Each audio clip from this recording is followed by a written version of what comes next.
안녕하십니까. 매의 눈으로 세상의 흐름을 읽어드리는 와이타임스 정세분석의 주북일입니다. 중국이 원자력 발전소 건설에 엄청난 속도를 내고 있습니다. 중국은 지난 11월 2060년까지 탄소 중립, 그러니까 탄소 순배출을 제로로 만들겠다, 이런 원대한 계획을 발표했는데요. 이를 위해서 원자력과 신재생에너지, 그러니까 태양광과 풍력 발전을 함께 늘리는 투트랙 전략을 통해서 이 에너지 수요의 90%를 감당하겠다, 이런 전략을 펼친다는 겁니다. 최근에 한국, 중국, 일본 모두 이 탄소 중립 정책을 경쟁이라도 하듯이 다양한 정책들을 쏟아내고 있는데요. 흥미로운 것은 일본과 중국은 비슷한 방향의 정책을 펼치는데 유독 한국만 완전히 이들 나라들하고는 다른 방향으로 탄소 중립을 하겠다고 선언했다는 점입니다. 탄소 중립이란 탄소 제로라고도 하는데요. 석탄이나 석유, 천연가스, 그러니까 LNG 같은 화석 연료의 사용을 최대한 억제해가지고 이산화탄소 배출을 줄이고, 또 불가피하게 발생하는 이산화탄소는 나무를 심는다든지 포집하는 등의 방식으로 흡수해가지고 실질적인 배출량을 제로로 만드는 걸 말합니다. 이러한 탄소 중립 정책은 2015년 파리협정 체결 이후에 유럽연합과 프랑스, 이런 120여 개 국가가 이미 합의를 한 것이기 때문에 어차피 전 세계가 그런 방향으로 가야만 됩니다. 문제는 한 해에만 무려 100억 톤 이상의 이산화탄소를 배출하면서 전 세계 이산화탄소 배출량의 28%를 차지하는 중국이라서 세계적인 합의사항인 탄소 중립을 실천하기가 벅찰 것으로 봤었는데, 돌연 지난 9월 22일 탄소 중립을 선언하고 나선 겁니다. 시진핑 주석은 유엔 총회 화상연설을 통해서 2030년 전에 탄소 배출량 증가에 정점을 찍고 2060년까지 탄소 중립을 실현하도록 할 것이라고 선언했습니다. 이런 탄소 중립 선언에 대해서 뉴욕타임즈마저도 이례적이라고 평가할 정도였습니다.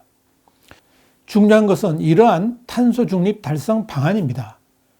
중국 칭화대 에너지환경경제연구소는 중국이 이 탄소 중립 목표를 달성하려고 하면 온실가스를 배출하지 않는 에너지원이죠. 이 원자력과 재생에너지 발전을 2060년까지 배로 늘리고, 대신 이산화탄소 발생 주범인 석탄 사용을 대폭 줄여가야 된다고 분석을 했습니다. 현재 중국은 전체 발전량의 70%를 석탄을 통해서 만들고 있죠. 연구소는 이렇게 2060년까지 이 탄소 중립의 핵심 방안으로 원자력 발전 용량은 지금의 약 4배, 태양광은 6배 규모로 키워야 된다고 했습니다. 이런 탄소 중립 현실화를 위해서 지난 10월 12일에는 칭화대 기후변화연구원 등 18개 싱크탱크가 공동으로 중국 장기 저탄소 발전 전략과 전환 로드맵 연구를 발표했습니다. 중국 국가기후변화전문가위원회 부주이면서 좌장을 맡은 허첸콘 칭화대 상무부총장은 이런 말을 했습니다. 중국이 2060년 탄소 중립을 실현하려면 현재 잡고 있는 로드맵보다 훨씬 더 강도 높은 에너지 구조 전환이 필요하다라고 말을 했습니다. 원래 중국은 2030년에 이산화탄소 배출량 정점을 찍고 연간 100억 톤이 넘는 배출량을 2050년까지 90억 톤 정도로 줄인다는 계획을 가지고 있었는데, 이 허 교수는 2060년 탄소 중립을 실현하려면 정점 시기를 2025년으로 앞당기고 2050년에는 연간 12억 톤 수준까지 파격적으로 내려야 된다고 주장을 했습니다. 현재 전체 에너지 소비에서 57.7%를 차지하는 석탄 사용량도 2050년까지 10%로 낮추고 원전과 수력 발전, 그리고 신재생 에너지 비중을 90% 이상으로 올려야 된다라고 한 겁니다. 중국 국가발전개혁위원회 에너지연구소와 국영석유회사인 시노펙, 그리고 생태환경부 산하의 국가기후변화대응전략연구센터, 또 칭화대 저탄소 에너지 실험실 등이 지난 또 11월 23일에도 탄소 중립 전략 연구 협약서에 서명을 했습니다. 그리고 공동 연구에 돌입을 했습니다. 그러니까 결국 중국의 지금 탄소 제로는 원자력 굴기를 통해서 이루겠다는 거죠.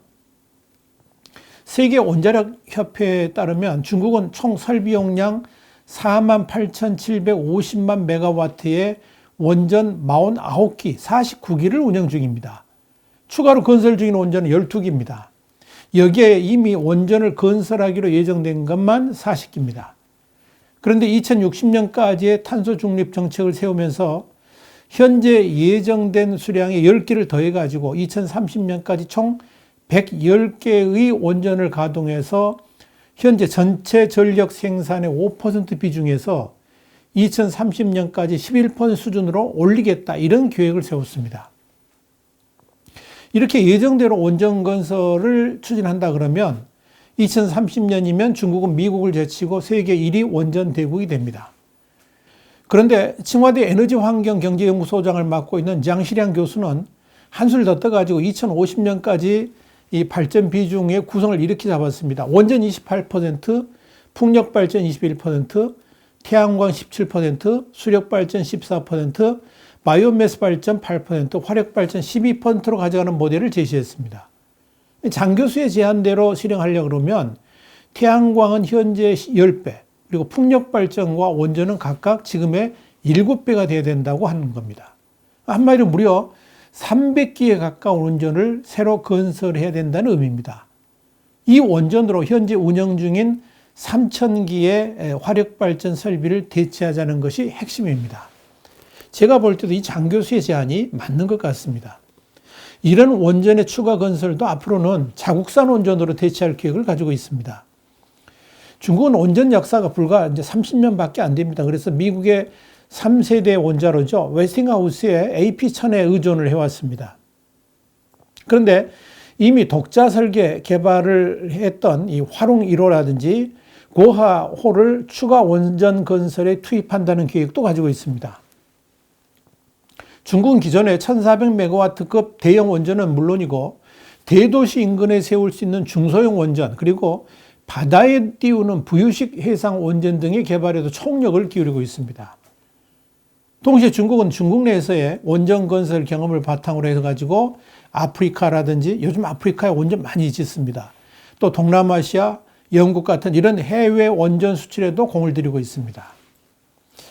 자, 그런데 중국 시진핑 주석의 탄소 중립 선언에 이어서 일본의 스가 요시히데 총리도 지난 10월 26일 2050년 탄소 중립 목표를 발표했습니다. 그리고 이틀 뒤인 10월 28일에는 한국의 문재인 대통령도 탄소 중립을 선언했습니다.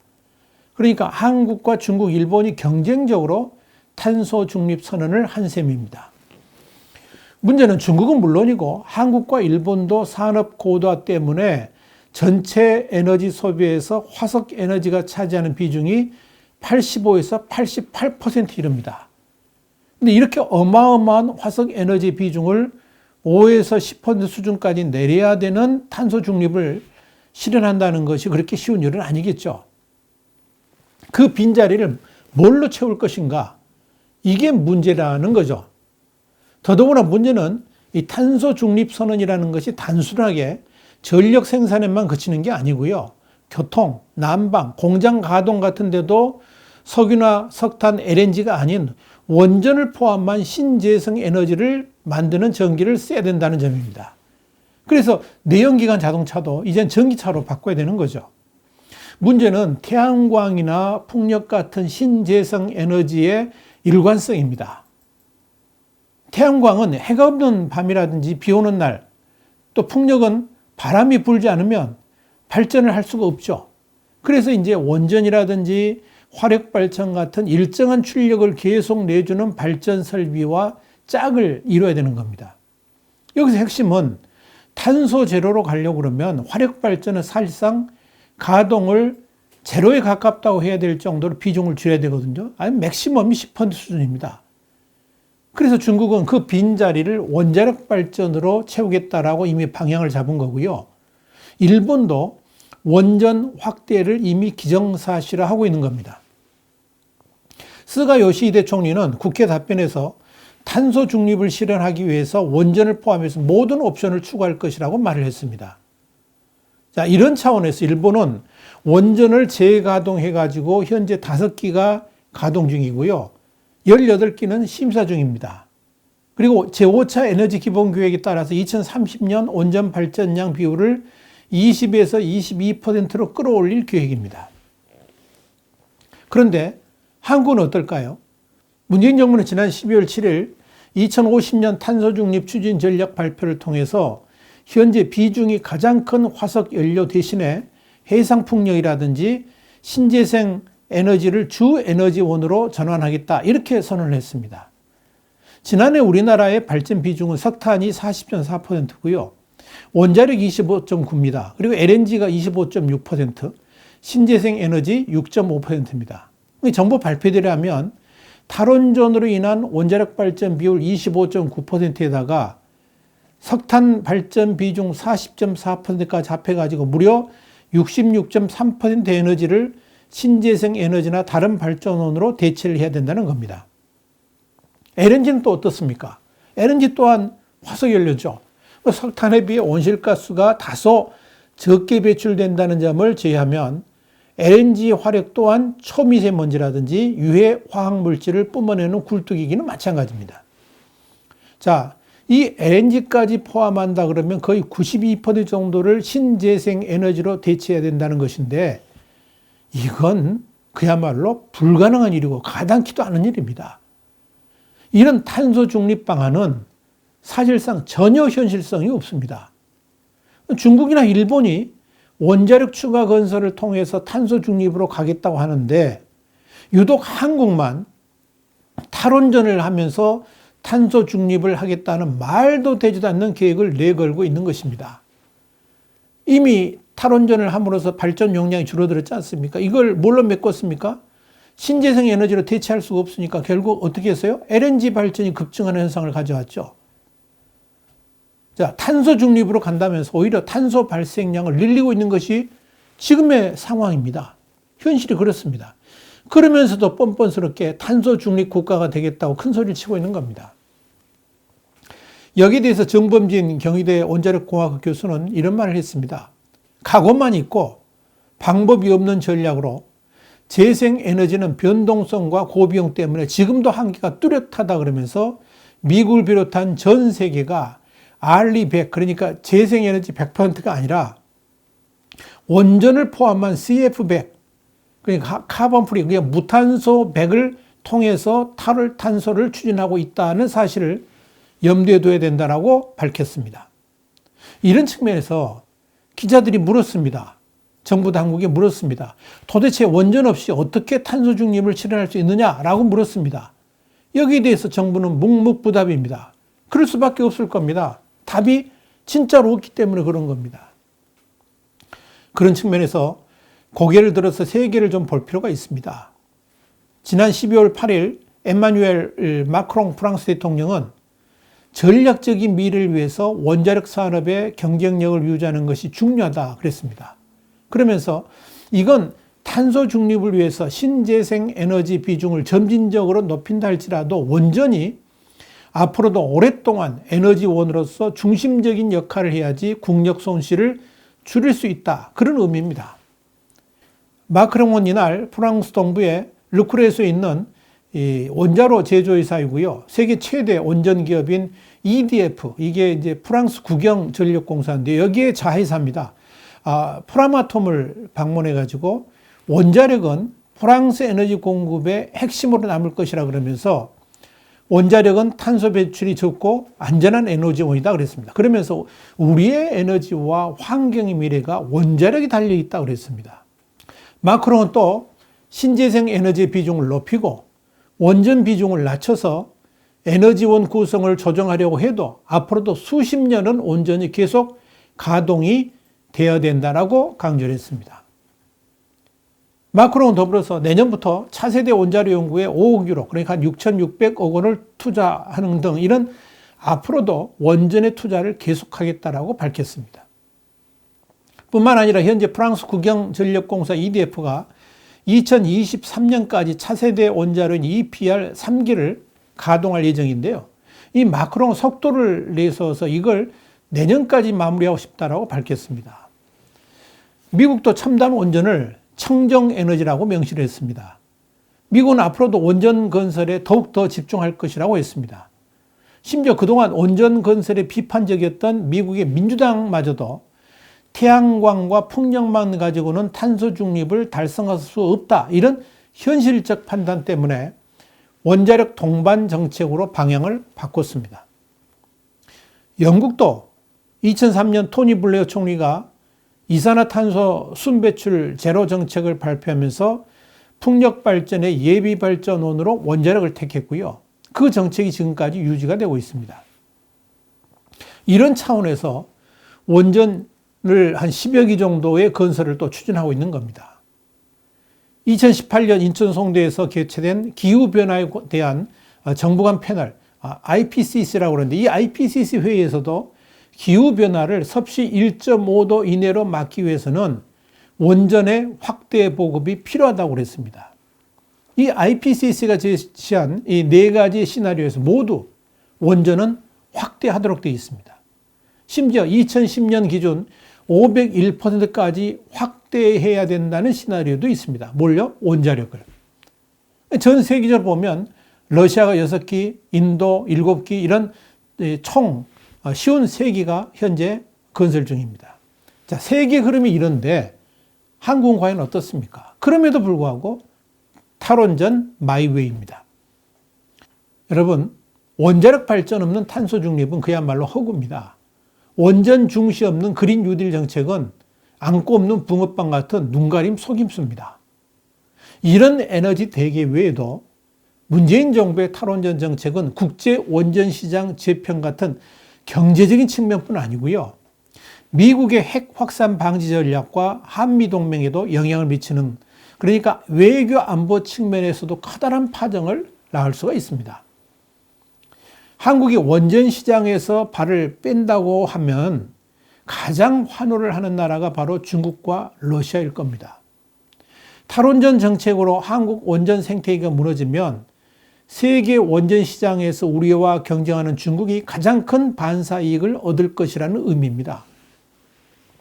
이렇게 한국이 탈원전으로 인해 가지고 국제 원자력 시장에서 힘을 잃게 되면 미국은 국제 안보 지형의 균형을 위해서 새로운 전략적 파트너를 찾을 가능성이 높습니다. 그렇게 되면 한미 동맹에도 영향을 미치게 될 겁니다.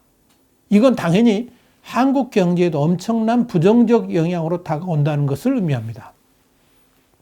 단순한 안보적 차원이 아니라 한국의 원자력 기술의 수출은 수입국하고 100년간 부품과 기술 수출하는 영향력이 유지되는 중요한 시장입니다. 이런 측면에서 미국은 원자력 경쟁력 회복이라는 기치를 내걸고 우라늄 채광에서부터 원전 산업 활성화, 그리고 원전 수출을 위한 공적 자금 지원, 중소형 혁신형 원자력 개발을 위한 연구 지원을 포함해가지고 전방위적인 지원 계획을 세우고 원자력 산업 붐을 꾀하고 있는 겁니다. 강력한 원자력 기술이 국가 안보를 지키는 길이고 또 더불어 미국 경제를 강건하게 만드는 길이기 때문에 그런 겁니다. 또 미국이 그런 방향에 한국의 원자력 기술이 큰 바탕이 되면서 앞으로 쭉쭉 뻗어나갈 수 있는데 한국에게 주어진 그 미래의 밥상을 지금 한국 정부가 차버리고 있는 겁니다. 자, 이런 관점에서 전 세계적인 추세에 역주행하는 문재인 정부의 탈원전 정책은 탈핵을 위한 것이라는 말 말고는 다른 방법으로 해석할 길이 없습니다. 좌파들이 주장하는 주한미군 철수도 결국 미군의 핵 우산을 걷어버리고 핵 없는 평화를 만들자는 구상일 겁니다. 우리가 스스로 무장 해제를 하면 평화는 저절로 다가온다는 이 장밋빛 환상을 신념으로 믿고 있는 자들이 펼치는 것이 바로 탈원전이라는 겁니다. 원자력 발전소를 없애면 원전 생태계가 무너지면서 우리의 핵기술도 사라지고 결국 완전 무장 해제당하는 나라가 될 겁니다. 그것을 진정 탈원전 주창자들이 원하는 것인지 모르겠습니다. 도대체 대한민국을 그렇게 만들어서 얻고자 하는 것이 무엇일까요? 다시 강조합니다. 좌파들이 그렇게도 추앙하고 따르는 중국마저도 원자력 굴기를 하고 있습니다. 왜 다른 것들은 그렇게도 중국을 따르면서 원전에 관한 한 중국과도 역주행을 하는 겁니까? 도대체 무엇 때문에 그런 겁니까? 그것이 알고 싶습니다. 와이타임 정세 분석이었습니다. 다음 시간에 뵙겠습니다. 감사합니다.